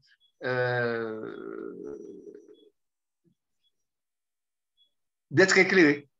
Amen, amen. En réalité, par rapport à la parole. Par rapport à la parole, garder la parole, la méditer, se remettre en question, s'examiner. Tout à fait. Parce que là, cette église est persuadée, elle s'est fait une idée d'elle-même, elle est persuadée qu'elle est dans le bon. Alors qu'en réalité, elle est tout à fait à côté. Ouais. Et merci au Seigneur, finalement, ça rejoint un peu ce que disait notre sœur Rita, d'avoir comment dirais-je, d'utiliser effectivement l'apôtre Jean pour donc parler à cette église. Et par peut-être son statut d'apôtre, son statut d'homme, comment dirais-je, persécuté dans cette église, peut-être qu'effectivement, ça va attirer l'attention de cette église qui se pense OK, mais là, face à l'apôtre qui va écrire, peut-être que ça va créer un électrochoc pour cette église, afin, comme cela, a priori, d'après l'histoire, ça l'aurait fait un petit peu pour Sardes, qui a quand même réussi, d'après les informations historiques qu'on avait, et ça aurait été bien, effectivement, que ça puisse réveiller. Et je crois que ça nous rappelle un peu, peut-être, parfois, la notion de la prophétie. Des fois, on est dans notre route, dans notre chemin, avec Dieu, on pense qu'on est tout à fait OK, ou on est sur une voie, etc. Et tout à coup, une prophétie tombe, et elle nous touche spirituellement, l'Esprit nous fait remarquer que ça, c'est pour toi. Ça, c'est pour toi. Et des fois, c'est comme un électrochoc. On réalise peut-être qu'on est à côté de la plaque à ce moment-là. Et je pense que ça revêt un petit peu la même pensée. Et ça touche à nouveau, je répète un petit peu, la notion de l'amour de Dieu qui ne veut pas nous perdre, mais va utiliser, puisque la Bible dit, il parle tantôt d'une façon, tantôt d'une autre, il va utiliser donc le moyen nécessaire pour créer cet électrochoc dans nos vies, afin que nous puissions être sauvés, en espérant bien sûr que nous ne ferons pas à l'image de Pharaon, qui malgré que Moïse venait lui parler, il endurcissait son cœur au point de ne plus rien comprendre, malgré tout ce que Dieu faisait et disait. Et à la fin, ça n'a fini qu'à sa ruine. Mais je crois que Dieu, dans sa bonté, il espère de nous qu'on n'arrive pas à ce point-là. Et comme tu as dit, mon frère Nazaire, que si on se croit, etc., il va trouver un chemin, une façon de nous parler, qui sera comme un électrochoc pour nous ramener à la vie, sur le bon chemin, et surtout à la repentance, pour pouvoir reprendre notre marche avec Dieu, quoi. Il y a aussi la notion d'une exactitude de la vision spirituelle. Quand il est dit qu'il parle d'un collier pour rendre les yeux. Oui. Voilà, c'est ça. Oui, il est précis. Mais tout ça, il parle, on est d'accord, hein, d'un état d'esprit, d'un état spirituel. C'est ce que tu as dit tout à l'heure, ils sont comme dans un aveuglement. Ils pensent tellement qu'ils sont OK avec Dieu. Voilà. Mais en fait, ils ne le sont pas. Peut-être que dans l'Église même, certains ont fait des remarques, mais ils pensent qu'ils sont OK avec Dieu. Et c'est à ce moment-là que Dieu a besoin de parler et va utiliser quelque part son apôtre pour leur parler. Et aujourd'hui, peut-être pour nous parler à nous personnellement. Merci, mon frère, pour cette bonne remarque. Oui, mais si je peux dire, c'est pour ça aussi qu'il a dit toujours à l'église de Laodicée, tu vois. L'église, qu'est-ce que l'église a dit? Je suis riche, je me suis enrichi. C'est vrai. D'accord, il a dit je me suis enrichi. Tandis que concernant Phila, d'accord, il a dit à Phila, tu n'as pas renié mon nom. Donc, certainement que Phila disait, grâce à Dieu, nous sommes ce que nous sommes. Donc, certainement que Phila mettait en avant que si nous sommes comme nous sommes, c'est parce que la grâce de Dieu nous a environnés. Donc, il y a une grande différence. Donc, donc, ça me permet de dire qu'il y avait aussi une fidélité aussi dans le langage et dans l'attitude de Philadelphia qui fait que, puisqu'il a dit qu'ils ont gardé la parole. Donc, ils ont gardé la parole, ils ont été fidèles. Et ça, donc, c'est pour ça que par rapport à ce que disait tout à l'heure José, il a dit à Phila, retiens ce que tu as. Donc, retiens. Garde, reste fidèle comme tu es et continue dans la rectitude de ligne que tu as, reste comme tu es. Et alors là, donc, parce qu'il lui a dit aussi que j'ai mis devant toi une porte que personne ne peut fermer. Ne peut fermer. Amen. Et on peut même dire que la Odyssée... Oui, mon frère Nazaire, tu veux t'exprimer? Vas-y. Oui, on peut même dire, c'est un petit peu un bouchon, concernant l'église de la Odyssée, il y a de l'arrogance. Hein. Quand il dit, je suis riche, je me suis enrichi et je n'ai besoin de rien. Tout à fait, en tous les cas. Il y a cette notion d'arrogance, hein, quand même, qui, effectivement, certaines églises peuvent se croire au top et puis être à côté. Enfin, au top, je l'exagère peut-être, mais bon. D'où la notion de l'humilité. La notion de l'humilité, parce que je résiste aux orgueils. Hein. Et l'humilité, c'est une notion très, très, très importante, à mon avis personnel. Et c'est une notion pour laquelle je prie, hein, pour moi-même personnellement. La notion d'humilité est très importante devant le Seigneur. Amen. Amen. Bien sûr. Je voulais aussi... Alors, pas tous à la fois, mon frère Jocelyn, et ensuite, je ne sais pas qui c'est qui parle. Alors, mon frère Jocelyn, on t'écoute, et ensuite, l'autre personne qui parlait. Voilà. Je voulais juste voir ça sur l'autre angle, dans la mesure d'une personne qui est sincère dans quelque chose, et que cette personne-là, dans cette sincérité pour la personne, est dans l'erreur. Mais à ce moment-là, elle peut dire des choses, pour elle, ce sont des choses vraies, ce sont des choses réelles pour elle. Mais en même temps, sincèrement dans l'erreur. Comment, à ce moment-là, aider cette personne-là à venir à la réalité? Parce qu'il y a, bon, c'est vrai que je peux dire qu'il y a en tout un chacun de l'orgueil d'une façon ou d'une autre. Car personne n'est à l'abri de l'orgueil. Mais en dépit de l'orgueil, je voudrais voir la sincérité d'une personne en disant des choses pour elle, que ce sont des choses vraies, convenables. Et comme je disais, mais dans l'erreur, sincèrement dans l'erreur aussi. Comment aider, comment parler, puisque la personne croit qu'elle est exactement dans la vérité. Voilà. Mais bon, moi, enfin, la seule pensée qui me vient, c'est ça, c'est-à-dire peut-être le côté prophétique, le côté où c'est Dieu qui te parle directement, va t'emmener à réaliser que puisque toi, tu crois dans ton âme et conscience, voilà, que tu es OK. Et les éléments que tu as en ta possession, peut-être les critères que tu utilises pour te juger, pour toi, sont verts, c'est bon. Mais Dieu te dit directement, c'est pas bon. Voilà. Et à ce moment-là, je pense qu'avec l'électrochoc, je suppose que s'il te dit, il va attirer l'attention sur ce qui ne va pas. Et dans le cas de la Odyssée, par exemple, il l'a fait. C'est-à-dire qu'effectivement, pour nous, accompagnants, si on voit un frère, une sœur, il n'est pas bon, voilà, ben, c'est dans la prière, je crois l'accompagner et attendre, bien sûr, parce que ce que tu dis là, c'est-à-dire que toi, quand tu vas lui parler, ben, il va dire, mais écoute, mon frère, non, tout va bien pour moi.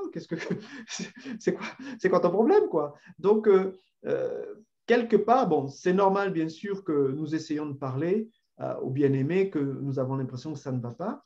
Mais s'il ne comprend pas, bien sûr, je pense qu'une fois qu'on a parlé, voilà, on reste ensuite dans la prière. Bon, ensuite, bien sûr, s'il y a un péché clair et net, etc., il faut quand même que le frère ou la sœur entende raison.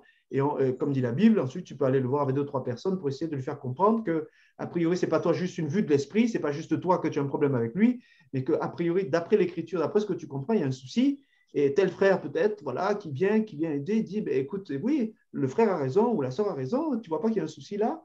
Et si vous connaissez ce qu'enseigne l'Écriture, hein, Matthieu 15, c'est ça, Matthieu 18 plutôt, Matthieu 18 à partir du verset 15. Et si le frère ne comprend pas, ben, d'autres personnes le voient, presque à aller voir le pasteur, les anciens, etc., pour essayer de lui faire comprendre qu'il y a un souci, là où il n'y aurait pas de souci.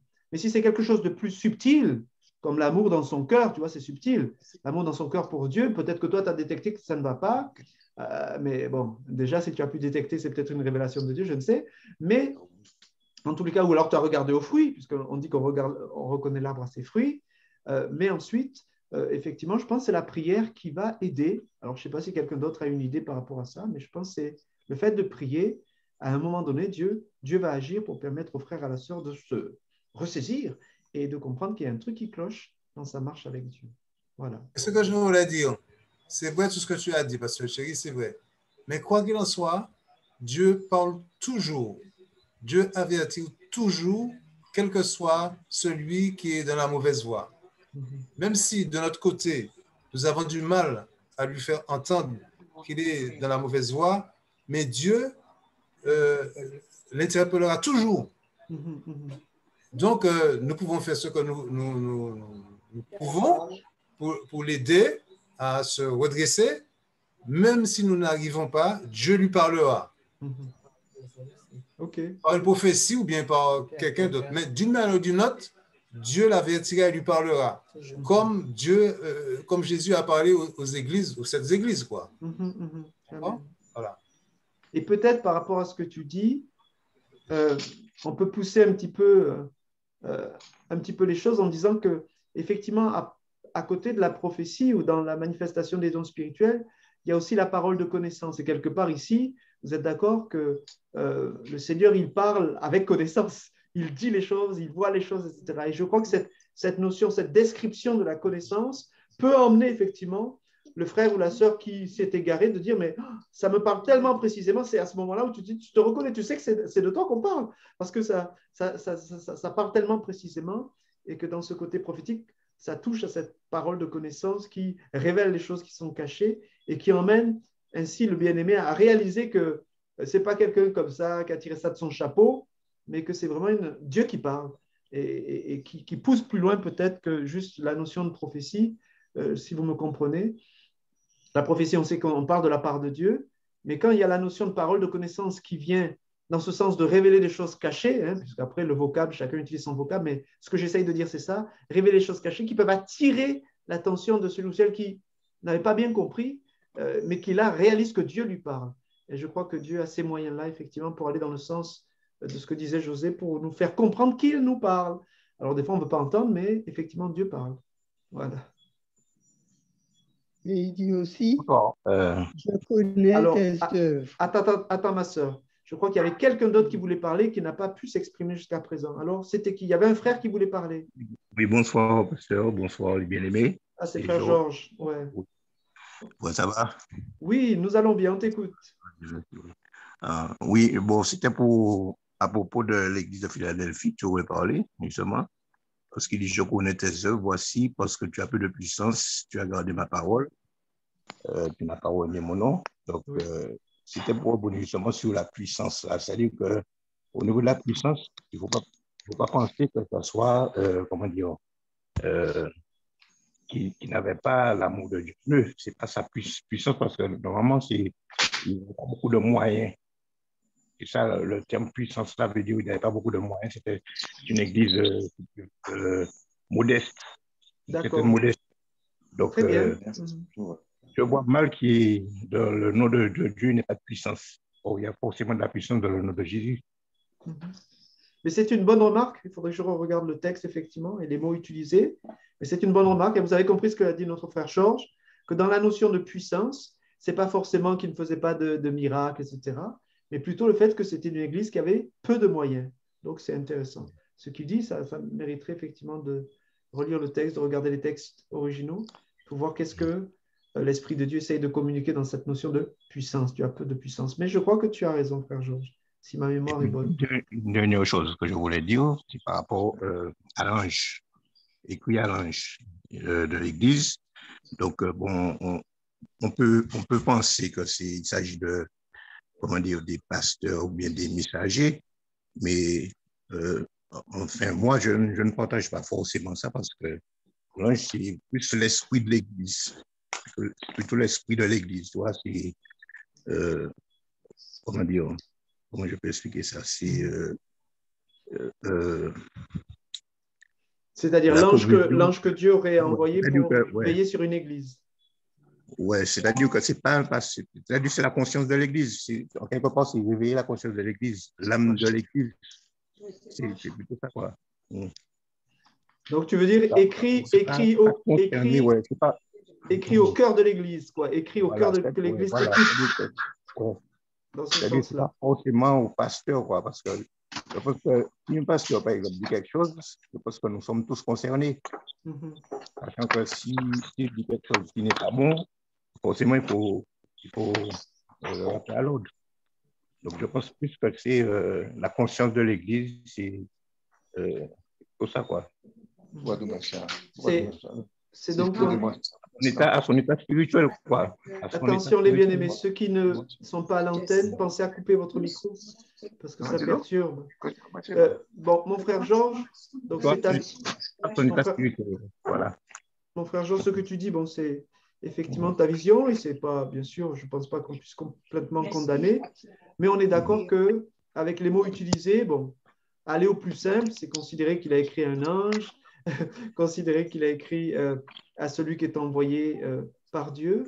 Voilà, donc c'est le plus simple. Après, qui veut parler à l'Église, on est d'accord avec ça, hein, puisque le courrier sera lu, a priori, dans chacune de ces églises et arriveront, d'après ce que je lisais dans les informations historiques, justement par le courrier qui empruntait les routes du courrier de l'Empire romain. Donc, je pense qu'effectivement, le courrier va être lu à l'Église et je pense que tout le monde va se sentir concerné au moment où on va dire on a reçu la lettre de l'apôtre Jean qui nous envoie un courrier et en plus que derrière, c'est l'Apocalypse qui arrive, je pense qu'ils vont se sentir quand même concernés. Peut-être qu'ils ont lu et relu ce courrier plusieurs fois. Mais dans cette image-là, je pense qu'effectivement, cette notion qui parle au cœur de l'Église, on est d'accord, il parle à toute l'Église. Et quand il parle, moi quand je dis qu'il parle par exemple au responsable de l'Église, vous êtes d'accord que le responsable, il ne va pas garder ça pour lui, mais qu'il va aller partager ça avec le reste de l'Église. Alors l'idée que l'apôtre Jean écrirait à un ange, moi ça me chiffonne un petit peu parce que je me dis, bon, et imaginons que Dieu ait placé un ange responsable de chacune de nos églises, ce qui est peut-être probable, possible, pourquoi pas. Mais dans ce sens-là, ce que j'ai un peu de mal, c'est de me dire, mais Dieu n'a pas besoin d'écrire un ange, il parle à l'ange, tu vois ce que je veux dire? Il lui dit, écoute, voilà, mais ensuite, il faut parler aux hommes. Et c'est là où tu as besoin d'un homme qui reçoit la révélation. Donc, je ne sais pas si vous me comprenez, mais dans l'interprétation de se dire que quand Jean reçoit l'interprétation, Dieu lui demande d'écrire à l'ange, j'ai du mal à me dire que le courrier qu'il envoie, il va l'envoyer à un ange, dans le sens où bon, les anges ils sont plus en contact avec Dieu que l'apôtre Jean lui-même. Donc si Jean il reçoit cette interprétation, cette vision, cette révélation, c'est pour l'envoyer, à mon avis, à des gens qui vont être capables de lire ce qu'il va écrire. Bon, les anges, je ne dis pas que les anges ne sont pas capables de lire, mais vous comprenez ce que je veux dire? Il me semble que dans l'une des interprétations, je ne dis pas que c'est ce que Georges disait, mais de se dire qu'il aurait écrit à un ange responsable de l'Église, je pense plutôt que c'est à un des intermédiaires humains que Dieu a utilisé pour l'Église. Enfin, moi, c'est ma compréhension, en tous les cas, quand je lis cela, et ma réflexion. De dire pourquoi est-ce que Jean recevrait la révélation de Dieu, de la part de Jésus-Christ, pour l'envoyer à un ange, qui ensuite devra le transmettre ensuite à un responsable, pour qu'ensuite lui le transmette à l'Église. Voilà, je ferme la parenthèse là-dessus, par rapport à ce que Georges exprimait. Mais je suis d'accord avec toi, mon frère Georges, que Dieu s'exprime et parle pour l'Église. C'est à l'Église de Laodicée, à l'Église de Philadelphie et aux églises, finalement, qu'il écrit ici. Et ça nous concerne aujourd'hui encore, je crois. Voilà. Ouais. Frédéric. Ouais. Alors, c'est qui là qui parle maintenant? Frédéric. Frédéric, oui, mon frère Frédéric, on t'écoute. Oui, alors moi je dis, pas la conclusion, mais je dis en résumé, toutes les églises fonctionnaient. Oui. Ils auraient pu penser que tout allait bien. Et pourtant, il y avait ce grain de sable qui empêchait à l'engrenage de tourner comme il faut. Oui. Alors, je dis, presque en conclusion, que nous devrions nous efforcer à ressembler à l'église de Philadelphie. Mm-hmm. Amen. Amen. Ben oui. Est-ce que tu es d'accord avec moi? Ah ben oui, je ne peux pas être contre. Parce que je crois que nous attendons tous après cette couronne de vie. Et nous aimerions tous entendre qu'une porte est ouverte et que personne ne peut la fermer. Amen. Voilà. Amen. Ouais, amen. Gloire à Dieu. Effectivement, vous êtes d'accord avec ça, hein, les bien-aimés?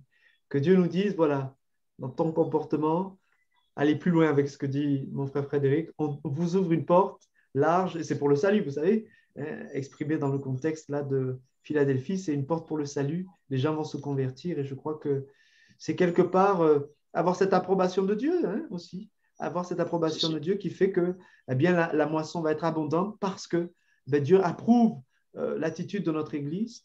Et par rapport à ce que dit notre frère Frédéric, je veux dire aussi, et peut-être pour toucher par rapport à ce que disait mon frère Nazaire, la notion, attention, effectivement, de ne pas être suffisant, mais d'être effectivement dans cette attitude où on cherche Dieu, on est dans la foi, on cherche Dieu, on est de ceux, de celles qui cherchent Dieu, nous cherchons à être à l'écoute de Dieu, pas toujours à nous chercher des poux dans la tête, bien sûr, mais dans cette attitude, on est à l'écoute de Dieu parce qu'on veut ressembler à Philadelphie, on veut être de ceux et celles qui gardons la parole et qui avons la bénédiction de Dieu. Amen. Voilà, donc c'était comme une conclusion. Y a-t-il d'autres choses avant qu'on puisse avoir quelques prières? Bon, enfin, ce que je voulais dire, c'est juste à l'introduction du livre, on dit que celui qui veut, celle qui veut garder, l'Église qui veut garder sa couronne, eh bien, que cette Église-là puisse lire, écouter la parole, les paroles de cette prophétie et puisse garder cette parole. Amen. Voilà. Amen, amen, amen. Ok, les bien-aimés, s'il n'y a pas d'autres questions, je vous propose donc de prier un peu pour notre Église, que Dieu nous aide effectivement à bien fonctionner, à ressembler à Philadelphie, et je pense qu'on a des progrès vraiment à faire. Et puis sinon, bien sûr, je pense qu'il faut avoir une pensée pour notre sœur Marguerite Renée Corail, pour ceux qui la connaissent, c'est la sœur Marguerite qui emmène souvent la sœur Raymond, la sœur Hello à l'église, parce qu'elle a perdu sa sœur de chair, voilà, et qu'il y avait une veillée aujourd'hui, il y aura un enterrement samedi. Normalement, un mot sera mis sur le groupe de l'église, mais il est normal en tant qu'église que nous puissions penser à elle et prier pour elle et pour sa famille. Voilà, donc j'invite quelques bien-aimés à prier, voilà, pour un peu terminer cette réunion et prier donc pour l'église, et en ce temps de prière pour l'église, et pensons aussi à notre sœur Marguerite. Est-ce qu'il y aurait d'autres sujets aussi avant qu'on commence?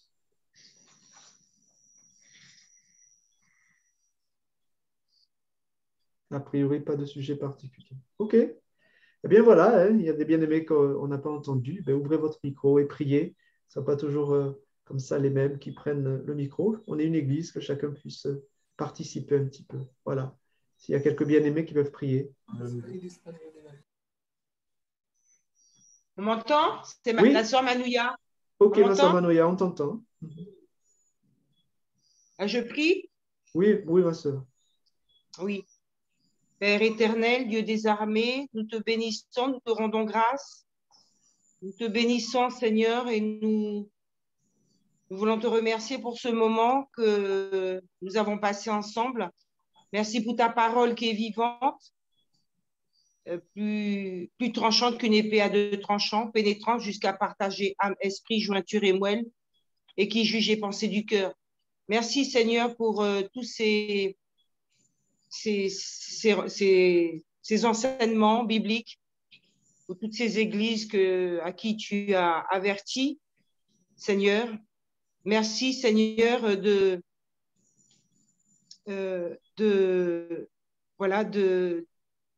nous fortifier, de venir de visiter notre église respective, Seigneur. C'est vrai que des fois, on a des tendances un peu qui ne te glorifient pas. C'est vrai, Seigneur, qu'il y a des choses qui se passent dans notre église.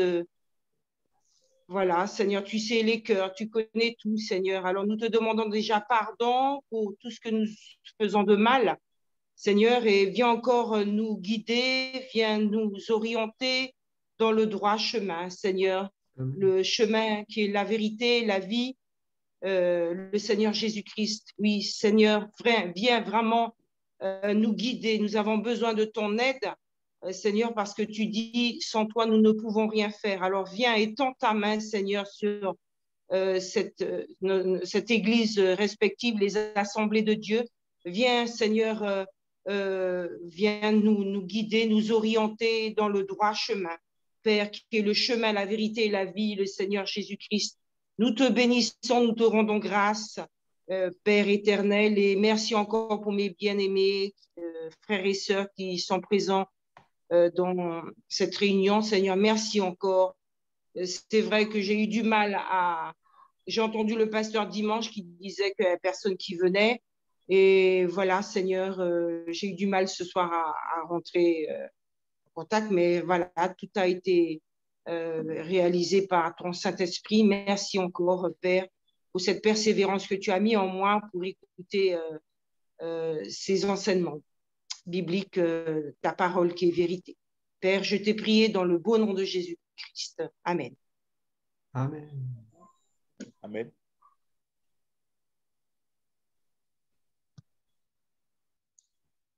Notre Dieu, notre Père, nous voici devant toi ce soir, car nous reconnaissons que tu es celui qui nous fait grâce à chaque instant. Avant toute chose, Seigneur, je veux humilier mon âme devant toi pour tout ce que j'ai pu faire, tout ce que j'ai pu dire, Seigneur, qui n'a pas été à la gloire de ton nom. Ce soir, Seigneur, nous reconnaissons que tu es le Dieu vivant et vrai. Nous reconnaissons que tu es celui qui a les yeux fixés sur nous, Seigneur, et que tu es celui qui nous encourage, qui nous bénit, qui nous garde, qui nous parle, Seigneur mon Dieu, et vraiment qui nous fait un grand bien. Ce soir, je viens lever devant toi notre sœur Marguerite, Seigneur, qui a perdu sa sœur de chair. Nous te prions, ô Dieu, dans ta grande bonté, dans ta grande miséricorde, de venir consoler notre sœur. Nous savons, Seigneur, combien c'est douloureux de perdre un être cher. Moi, je suis passée par là. C'est pour cela que je te prie, Seigneur, vraiment, de bénir notre sœur, de l'entourer par devant, par derrière, de la prendre dans tes bras, Seigneur, parce que certainement qu'elle a besoin de réconfort, elle a besoin de courage dans ce moment d'épreuve, mais nous savons que tu es là avec nous dans les épreuves, Seigneur. Alors, merci encore pour la grâce que tu lui accordes ce soir. Merci encore d'encourager toute sa famille. Merci encore d'encourager aussi la famille, les enfants de cette sœur. Je ne sais pas si elle en avait, mais toi, tu sais. Nous élevons vraiment notre sœur devant toi. Nous croyons, Seigneur mon Dieu, que là où elle se trouve actuellement, tu es en train de la bénir, tu es en train d'essuyer ses larmes, Seigneur. Et toi seul peux effacer cette douleur. Alors, merci encore, mon Dieu, pour ton assistance. Merci pour ton soutien. Merci pour ton amour. Merci pour ta merveilleuse bonté à l'égard de notre sœur. Vraiment, renouvelle-la ce soir, Seigneur. Dans le nom de Jésus, je t'ai prié. Et pour ta seule gloire. Amen. Amen. Amen.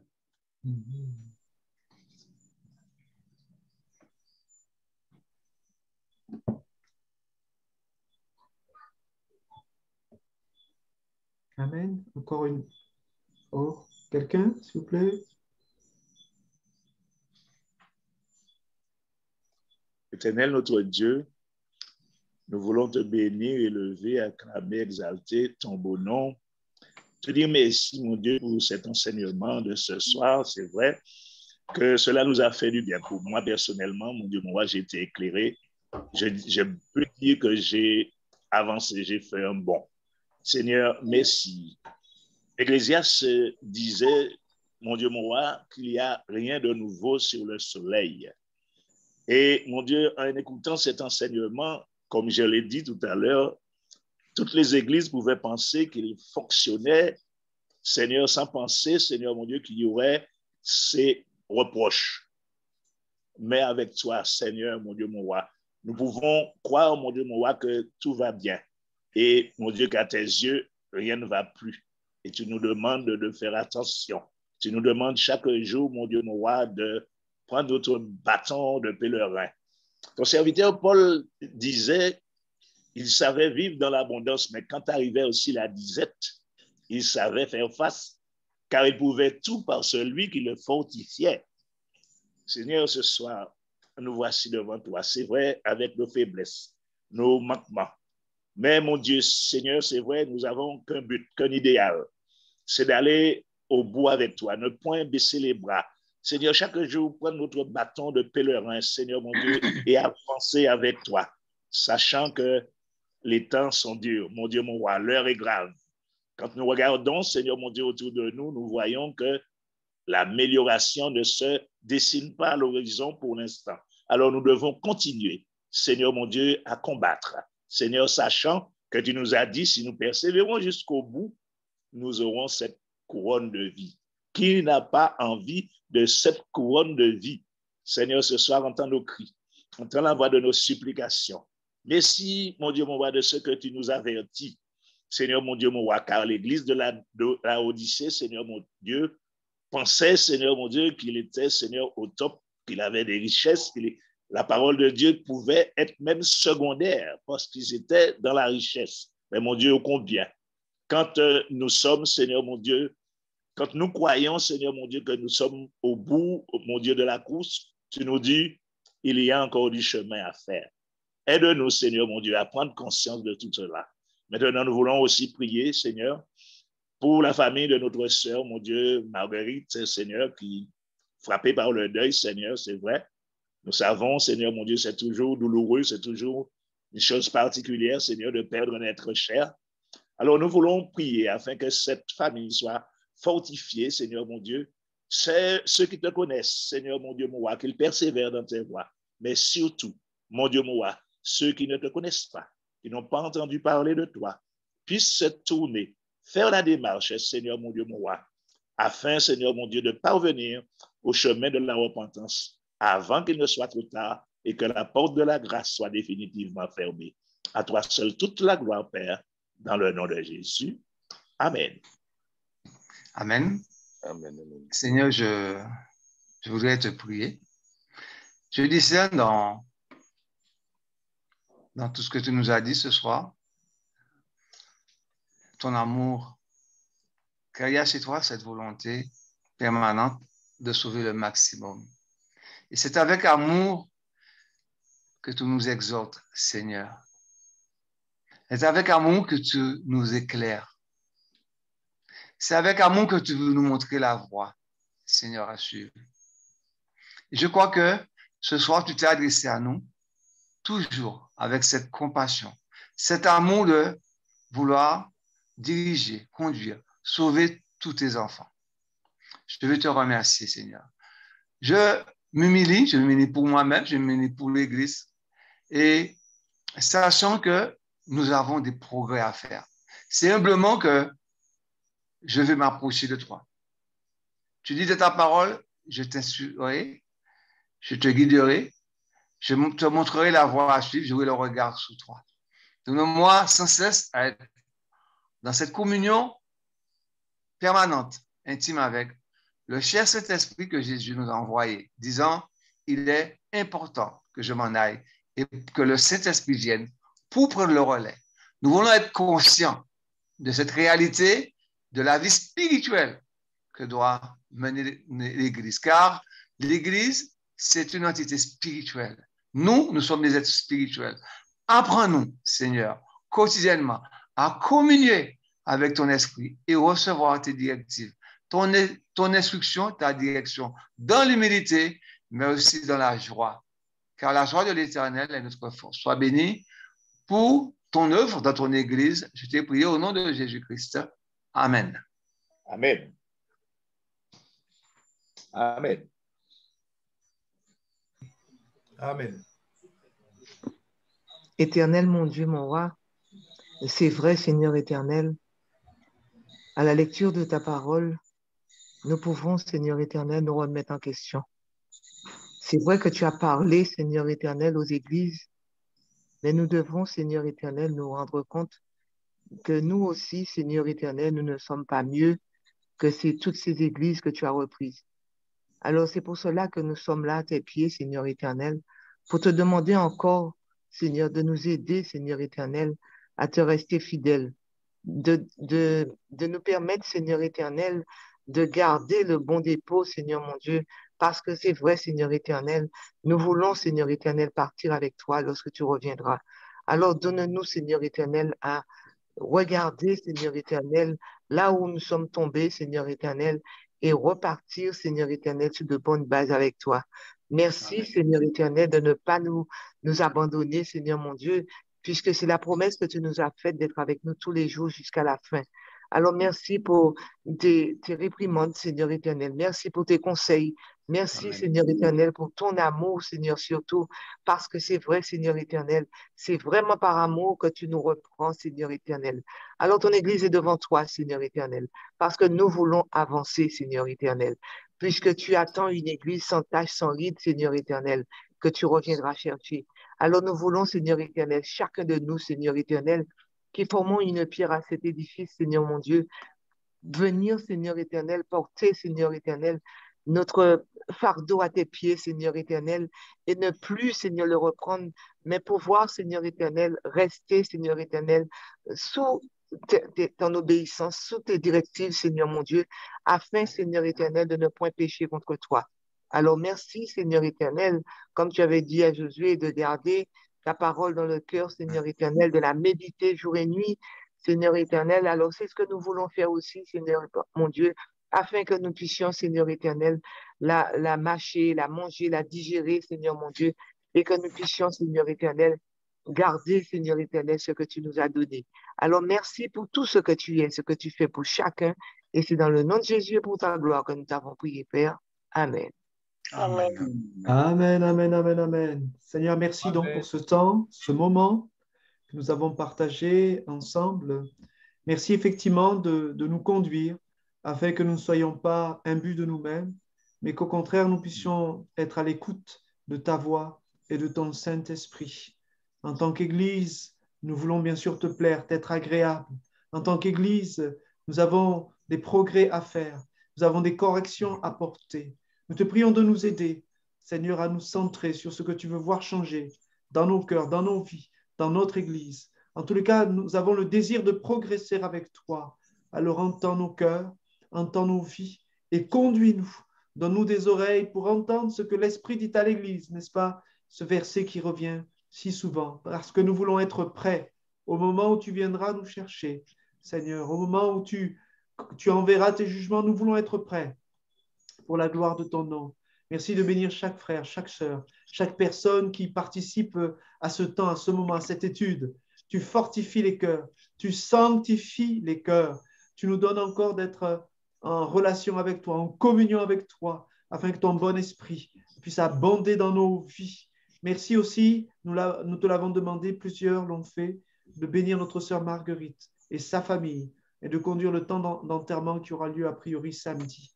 Que ton nom soit béni, Papa, dans le nom de Jésus-Christ.